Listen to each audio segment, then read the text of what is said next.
Hello everyone, welcome to knowledge Nidhi plus.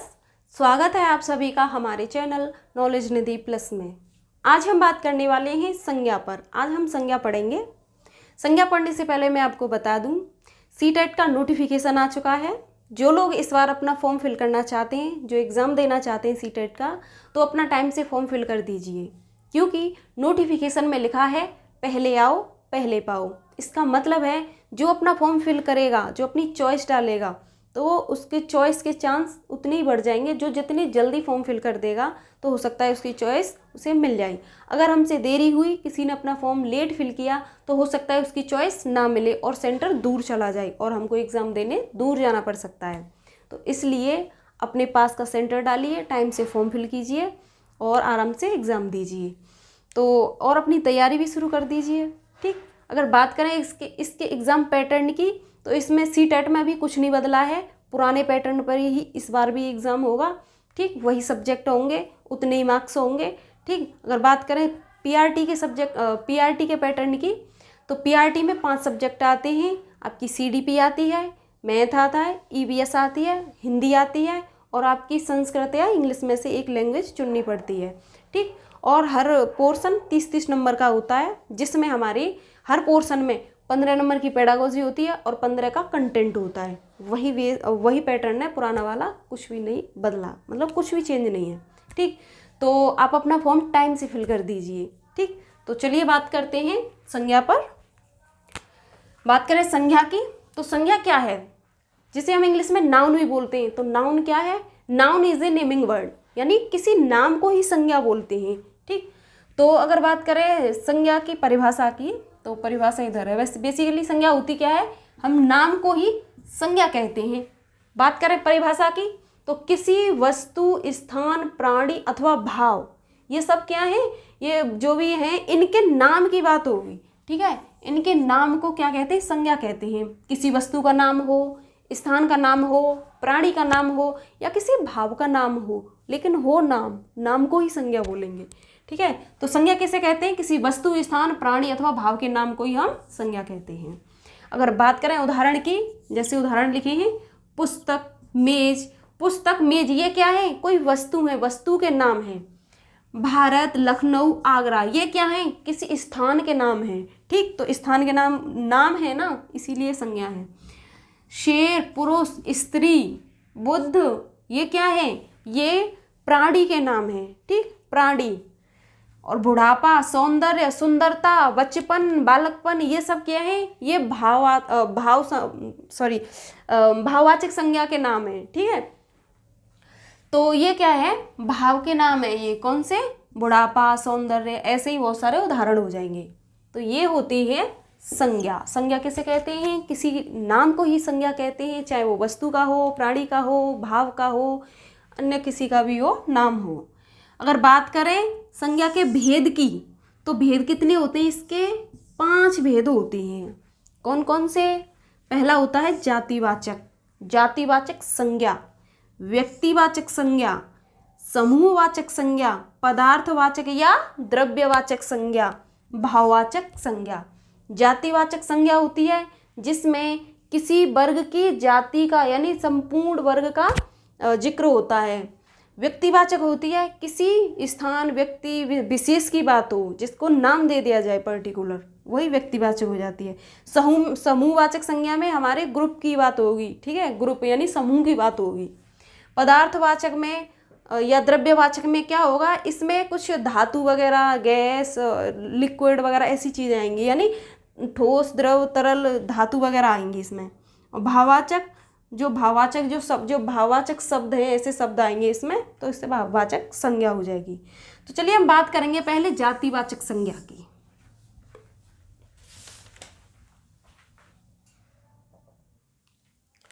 अगर बात करें जातिवाचक संज्ञा की, तो जातिवाचक संज्ञा को कैसे पहचानेंगे, यानी इसकी परिभाषा क्या कहती है?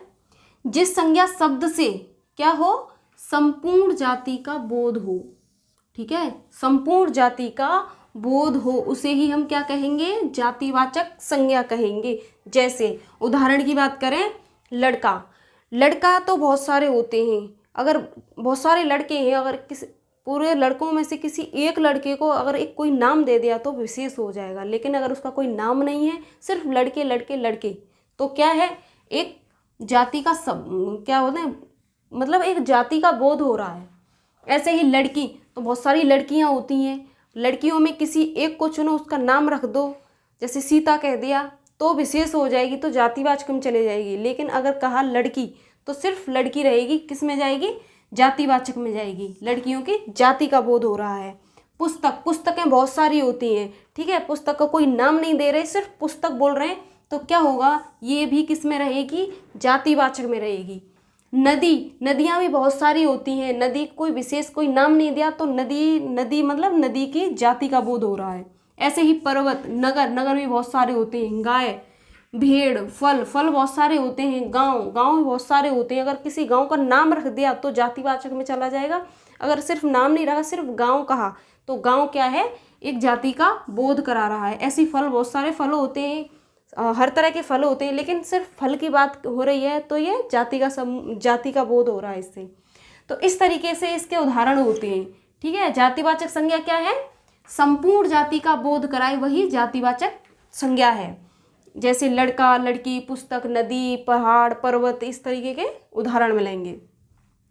बात करें व्यक्तिवाचक की, तो व्यक्तिवाचक संज्ञा क्या कहती है, व्यक्तिवाचक संज्ञा कहती है, इसकी परिभाषा की बात करें, जिस संज्ञा शब्द में किसी विशेष व्यक्ति हो या वस्तु हो, ठीक है, व्यक्ति, वस्तु या स्थान का बोध हो, किसी विशेष का, उसे ही हम क्या कहेंगे, व्यक्तिवाचक संज्ञा कहेंगे।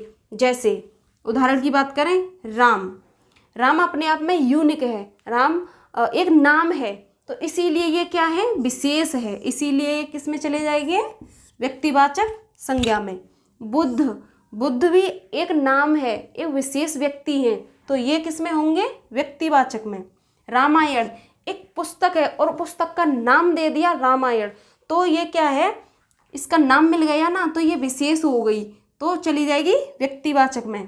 ऐसे ही बाइबल, गंगा, नदियाँ बहुत सारी होती हैं, अगर किसी नदियों में से अगर हमने एक नदी को गंगा का नाम दे दिया तो क्या हो गया, ये विशेष हो गई, सिर्फ गंगा की बात हो रही है, नदी तो है लेकिन उसका नाम क्या है, गंगा, तो ये विशेष हो गई, तो ये क्या हो जाएगी, व्यक्तिवाचक में चली जाएगी।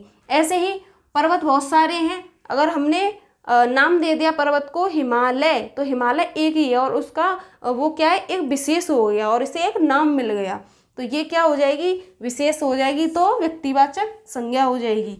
ऐसे ही लखनऊ, आगरा, ये क्या है, ये नगर के नाम है, यानी शहर के नाम है, शहर बहुत सारे हो सकते हैं लेकिन शहर का नाम ले लिया तो वो विशेष हो जाएगा, ऐसे ये हो जाएंगे। लखनऊ नाम है, आगरा शहर का नाम है, इसीलिए व्यक्तिवाचक में। ये इमारतों के नाम हैं, कुतुब मीनार, ताजमहल, तो ये क्या है, इमारतें हैं, इमारतें कहेंगे तो जातिवाचक में, अगर इमारतों का नाम दे दिया तो किस में चली जाएंगी, व्यक्तिवाचक में, तो किस में जाएंगी, ये व्यक्तिवाचक में। ऐसे ही यमुना, यमुना भी एक नदी का नाम है, तो इसे नाम मिल गया तो ये भी विशेष हो गई, तो ये होती है व्यक्तिवाचक संज्ञा। तो आपकी बात आप समझ पा रहे होंगे, जातिवाचक में संपूर्ण जाति का बोध होता है, अगर उसी जाति में से किसी को नाम दे दिया जाए तो हो जाती है व्यक्तिवाचक संज्ञा। अब बात करेंगे अगली की, बात करें अगर अगली संज्ञा की, तो तीसरी संज्ञा है हमारी समूहवाचक संज्ञा। तो समूहवाचक को कैसे पहचानेंगे, इसकी परिभाषा क्या कहती है, जिन संज्ञा शब्दों से व्यक्तियों, वस्तुओं आदि के समूह का, किसका, समूह का बोध होता है, वही समूहवाचक संज्ञा कहलाती है। जैसे उदाहरण की बात करें तो जैसे यहाँ लिखा है सभा, सभा एक व्यक्ति से तो नहीं बनती, बहुत सारे व्यक्ति मिलेंगे तभी तो सभा बनेगी, तो यहाँ पर क्या है, ग्रुप की बात हो रही है, समूह की बात हो रही है। ऐसे ही पुलिस, पुलिस एक समूह का नाम है। कक्षा, कक्षा में एक विद्यार्थी से कक्षा नहीं बनती, कक्षा में बहुत सारे विद्यार्थी बैठते हैं तो वो क्या है, एक ग्रुप है, एक समूह है, एक समूह का बोध होता है इससे, तो ये भी संज्ञा हो जाएगी समूहवाचक संज्ञा। ऐसे ही नवरात्र, नवरात्रियों का समूह, तो इसमें क्या है, ग्रुप है इसमें, तो ये भी हो जाएगी समूहवाचक संज्ञा। त्रिफला, सेना, सेना में बहुत सारे सैनिक होते हैं, ठीक है, तो उनका एक ग्रुप होता है, उस ग्रुप को ही समूहवाचक संज्ञा बोलेंगे। छात्रगण, भीड़, भीड़ में बहुत सारे लोग होते हैं। दल, पुस्तकालय, पुस्तकालय में भी बहुत सारी पुस्तकें होती हैं, पुस्तकों का समूह होता है, उसी को हम पुस्तकालय कहते हैं। तो इस तरीके से जो समूह का बोध कराएंगे, चाहे वो वस्तुएं हों या व्यक्ति हों, कोई भी हो, वही क्या होगी, समूहवाचक संज्ञा कहलाएगी।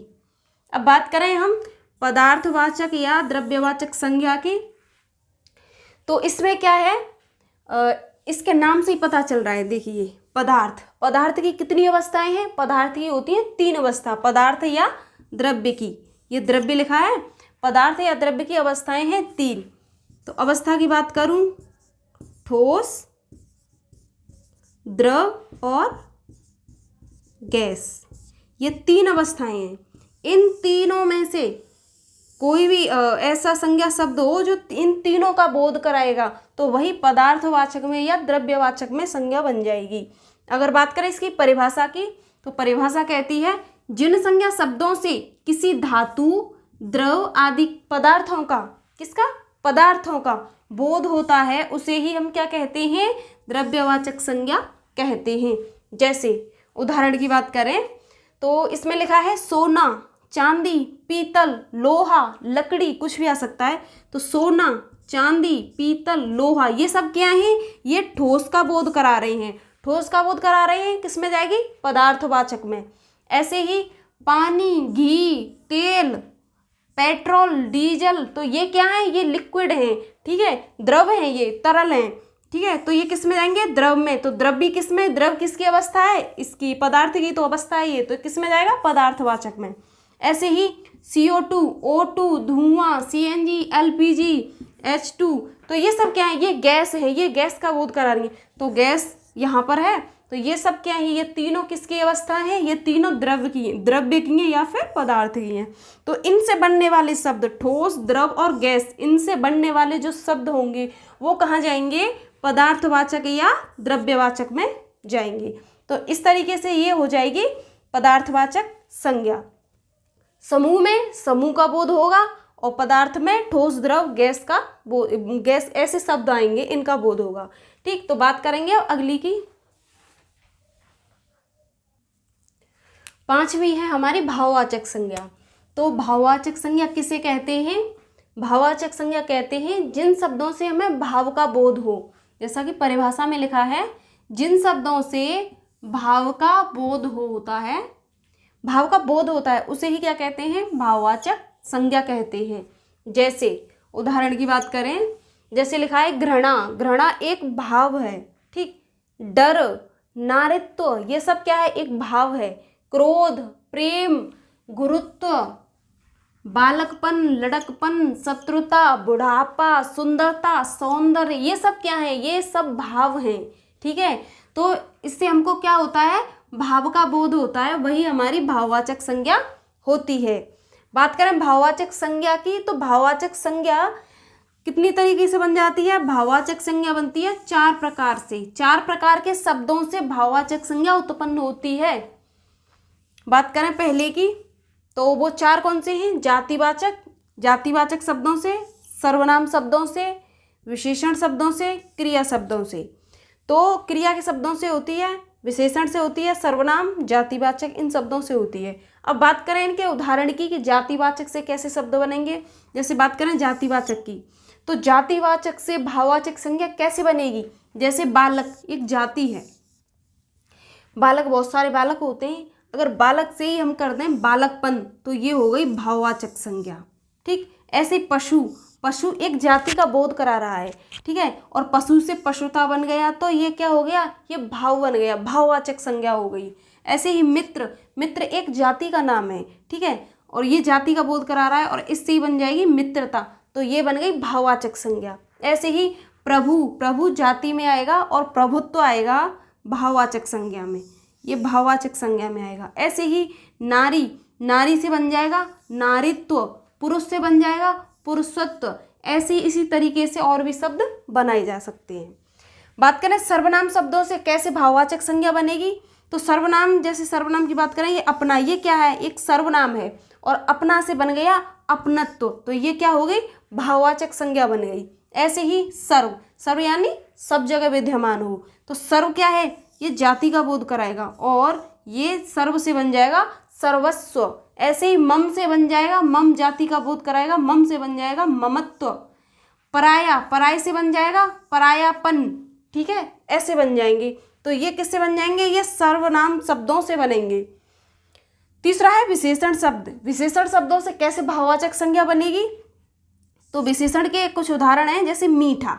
मीठा क्या है, मीठा एक विशेषता बता रहा है अपने मीठे होने की, और इसी से अगर हम भाववाचक संज्ञा बनाएंगे तो इससे बन जाएगी मिठास। ऐसे ही हरा, हरा अपने हरे होने का बोध करा रहा है, और हरे से ही क्या हो जाएगा, भाववाचक संज्ञा बनेगी हरियाली। ऐसे ही मधुर, मधुर क्या है, ये विशेषण ही तो है, तो ये क्या है, विशेषण शब्द हैं, विशेषण से ही इससे क्या बन रहा है, भाववाचक संज्ञा बन रही है। तो मधुर क्या है, विशेषण है, मधुर से बन जाएगा माधुर्य। क्या बन जाएगा, माधुर्य। निपुण, निपुण क्या है, विशेषण है, एक्सपर्ट जो होते हैं, ठीक है, दक्ष जो होते हैं, तो उसी को निपुण कहते हैं, और निपुण से बन जाएगा निपुणता, ठीक है। तो ये किस में चला जाएगा, भाववाचक में। अब बात करें क्रिया शब्दों की, तो क्रिया शब्दों से कैसे उदाहरण आएंगे, जैसे ये है पढ़ना। पढ़ना क्या है, एक क्रिया है। अगर पढ़ने से अगर हम भाववाचक शब्द बनाएंगे तो पढ़ने से बन जाएगा पढ़ाई। क्या बन जाएगा, पढ़ाई। लिखने से, लिखने से क्या बनेगा, लिखना क्या है, एक क्रिया है, और लिखने से अगर भाववाचक शब्द बनाएंगे तो हो जाएगा लिखाई। उड़ना, उड़ना क्या है, एक क्रिया, और उड़ने से भाववाचक शब्द बनाया तो उड़ान। क्या हो गया, उड़ान। कमाना, कमाना एक संज्ञा है, सॉरी क्रिया है, ठीक है, क्रिया है, तो इस कमाने से क्या बन गई, भाववाचक संज्ञा बनाई तो कमाई। ऐसे ही बहुत सारे शब्द बन जाएंगे, बहुत सारे आप उदाहरण बना सकते हैं। तो इस तरीके से होती है भाववाचक संज्ञा। भाववाचक संज्ञा में भाव का बोध होता है, जैसे कि उदाहरण बताए मैंने, और भाववाचक संज्ञा 4 प्रकार के शब्दों से बनती है, ठीक है, जातिवाचक, सर्वनाम शब्दों से, विशेषण शब्दों से, और क्रिया शब्दों से। तो इस तरीके से होती है भाववाचक संज्ञा।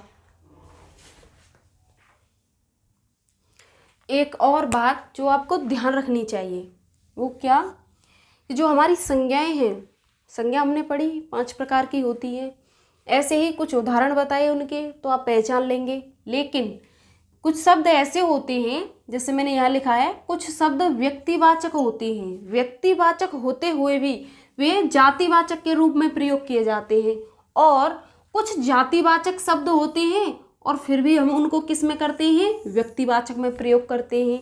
कैसे, बात करें उदाहरण की, जैसे यहाँ पर लिखा है रामायण हिंदुओं की बाइबल है। ये क्या है, ये एक धार्मिक ग्रंथ है, ठीक है, एक धार्मिक पुस्तक है, और ये भी धार्मिक पुस्तक है। तो बात इसकी हो रही है, वैसे ये क्या है, व्यक्तिवाचक है, ठीक है। तो ये क्या है, व्यक्तिवाचक संज्ञा है, ये व्यक्तिवाचक है, ठीक है, व्यक्तिवाचक संज्ञा है। और ये क्या है, ये भी व्यक्तिवाचक संज्ञा है, लेकिन ये व्यक्तिवाचक संज्ञा होते हुए भी हम इसको जातिवाचक में बनाएंगे। जैसे इसको व्यक्तिवाचक नाम दिया, रामायण हिंदुओं की बाइबल है, तो बाइबल को जाति में बदल दिया, तो ये हो जाएगी जातिवाचक,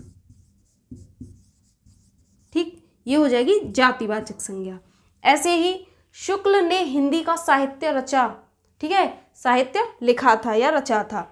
तो शुक्ल क्या है, शुक्ल बेसिकली जातिवाचक शब्द है, ठीक है, क्या है, ये जातिवाचक शब्द है, लेकिन ये किसी विशेष पर्सन के लिए यानी लेखक के लिए आ रहा है, तो ये बन जाएगा व्यक्तिवाचक।